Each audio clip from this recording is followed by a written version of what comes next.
ಆತ್ಮೀಯ ಸ್ನೇಹಿತರೆ, ಮನಸ್ಸಿನ ಬುತ್ತಿಗೆ ಸ್ವಾಗತ.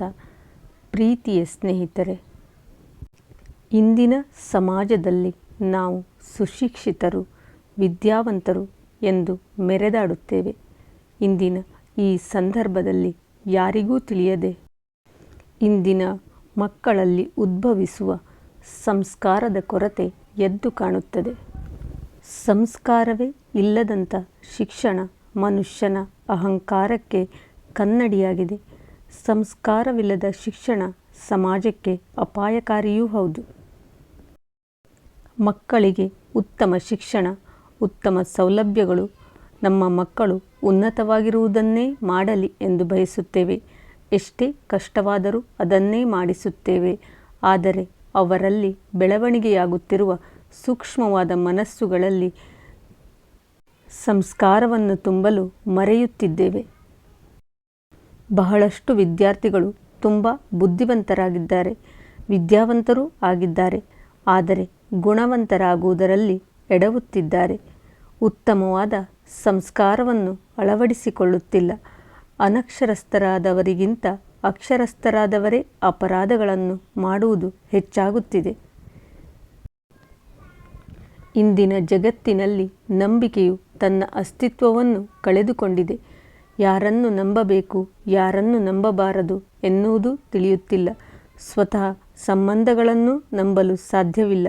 ಅಂತಹ ಪರಿಸ್ಥಿತಿಗೆ ಬಂದು ತಲುಪಿದ್ದೇವೆ.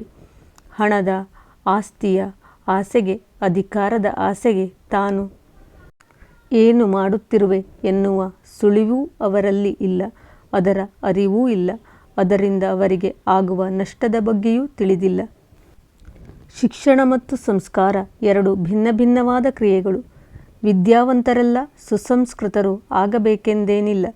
ವಿದ್ಯಾವಂತರು ಅನೇಕ ಕೃತ್ಯಗಳನ್ನು ಮಾಡಿರುವುದು ನೋಡಿದ್ದೇವೆ. ಹಾಗೆಯೇ ಸುಸಂಸ್ಕೃತರೆಲ್ಲರೂ ವಿದ್ಯಾವಂತರಾಗಿ ಇರಬೇಕೆಂದೇನಿಲ್ಲ.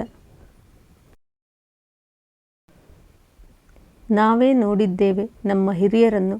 ಅವರೆಲ್ಲ ಈಗಿನವರಂತೆ ಅಷ್ಟೊಂದು ವಿದ್ಯಾವಂತರಲ್ಲ, ಆದರೆ ಸುಸಂಸ್ಕೃತರಾಗಿದ್ದರು. ನಾವು ನಮ್ಮ ಮಕ್ಕಳನ್ನು ಶಾಲೆಗೆ ಕಳಿಸುತ್ತೇವೆ, ವಿದ್ಯಾವಂತರನ್ನಾಗಿ ಮಾಡಲು ಕಳಿಸುತ್ತೇವೆ.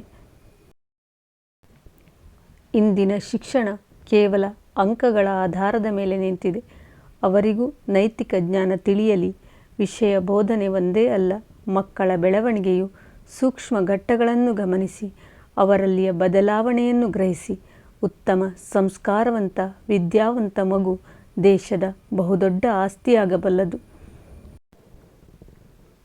ಮಕ್ಕಳನ್ನು ಉತ್ತಮ ಸಂಸ್ಕಾರವಂತರನ್ನಾಗಿ ಮಾಡುವುದು ತಂದೆ ತಾಯಿಗಳ ಕರ್ತವ್ಯವಾಗಿದೆ. ಅವರ ಮೇಲಿರುವ ಅತಿ ದೊಡ್ಡ ಜವಾಬ್ದಾರಿಯಾಗಿದೆ. ಶಾಲೆ ಕಾಲೇಜುಗಳಲ್ಲಿ ದೊರಕದೇ ಇರುವುದು ಮನೆಯಲ್ಲಿ ಸಿಗಲಿ. ಮಕ್ಕಳಲ್ಲಿ ಸದ್ಗುಣಗಳು, ಮೌಲ್ಯಯುತ ಸಂಪ್ರದಾಯಗಳ ಫಲವೇ ಸಂಸ್ಕಾರವಾಗಿದೆ.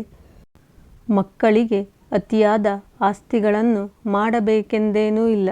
ಅವರಿಗೆ ಉತ್ತಮವಾದ ಶಿಕ್ಷಣವನ್ನು ನೀಡಿ, ಉತ್ತಮವಾದ ಸಂಸ್ಕಾರವನ್ನು ನೀಡಿ ಅವರು ದೇಶಕ್ಕೆ ಆಸ್ತಿಯಾಗುವರು. ಜವಾಬ್ದಾರಿ ಶಿಕ್ಷಕರ ಮೇಲೆಯೂ ಇದೆ, ತಂದೆ ತಾಯಿಗಳ ಮೇಲೆಯೂ ಇದೆ. ಎಷ್ಟೇ ಸಂಪಾದಿಸಿದರೂ, ಶಿಕ್ಷಣ ಪಡೆದರೂ ಉತ್ತಮವಾದ ಗುಣ, ನಡತೆ, ಹೃದಯ ಶ್ರೀಮಂತಿಕೆ, ಮಾನವೀಯತೆ ಇಲ್ಲದ ಮೇಲೆ ಎಲ್ಲವೂ ಶೂನ್ಯದಂತೆ. ಇವರಿಂದ ಯಾವ ಲಾಭವೂ ಇಲ್ಲ.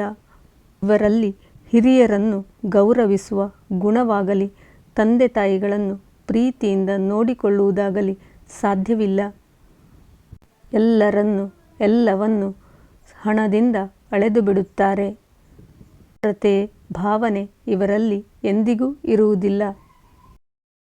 ನಮ್ಮ ಮಕ್ಕಳು ಪ್ರತಿ ತಂದೆ ತಾಯಿಗಳ ಹೆಮ್ಮೆಯಾಗಲಿ, ಪ್ರತಿ ಗುರುವಿನ ಸಾಧನೆಯಾಗಲಿ, ಪ್ರತಿ ಊರಿಗೆ ಆದರ್ಶವಾಗಲಿ, ದೇಶಕ್ಕೆ ಕೀರ್ತಿಯ ಕಳಶವಾಗಲಿ. ಅಂತಹ ಮಕ್ಕಳ ಭವಿಷ್ಯಕ್ಕೆ ನಿಮ್ಮ ಸಮಯವು ಮೀಸಲಾಗಿರಲಿ. ಇಂದಿನ ಈ ಮಾತುಗಳು ನಿಮಗೆ ಇಷ್ಟವಾಗಿದೆ ಎಂದು ಭಾವಿಸುತ್ತೇನೆ. ಇಷ್ಟವಾಗಿದ್ದಲ್ಲಿ ನಿಮ್ಮ ಸ್ನೇಹಿತರೊಂದಿಗೂ ಶೇರ್ ಮಾಡಿಕೊಳ್ಳಿ.